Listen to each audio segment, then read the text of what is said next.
திராவிடம் மட்டும்தான் நமக்கு அரணாக நிற்கக்கூடியது என்றும் அடுத்த தலைமுறைக்கு திராவிடத்தை கொண்டு சேர்க்க வேண்டும் எனவும் திமுக எம்பி கனிமொழி தெரிவித்துள்ளார். சென்னையில் திராவிடம் 2.0 என்ற புத்தக வெளியீட்டு விழா நடைபெற்றது. இதில் கலந்து கொண்டு பேசிய கனிமொழி, கிராமப்புறத்தில் உள்ள மாணவர்கள் IIT மற்றும் NFT போன்ற உயர் கல்வி நிறுவனங்களில் படிப்பதற்கான வாய்ப்பை பெற்றுக் கொடுத்தது திராவிடம்தான் என்றார்.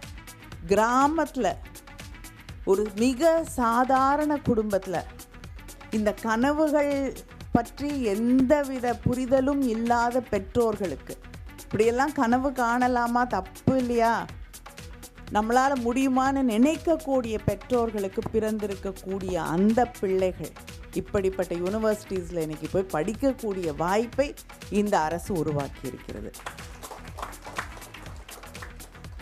அதுதான் திராவிடம் 2.0. திராவிடம் பற்றி நாம் பேசும் பொழுது இதுதான் நமக்கு அரணாக நிற்கக்கூடியது. அதை அடுத்த தலைமுறைக்கு கடத்தி செல்ல வேண்டும், அடுத்த தலைமுறைக்கு கற்றுத்தர வேண்டும்.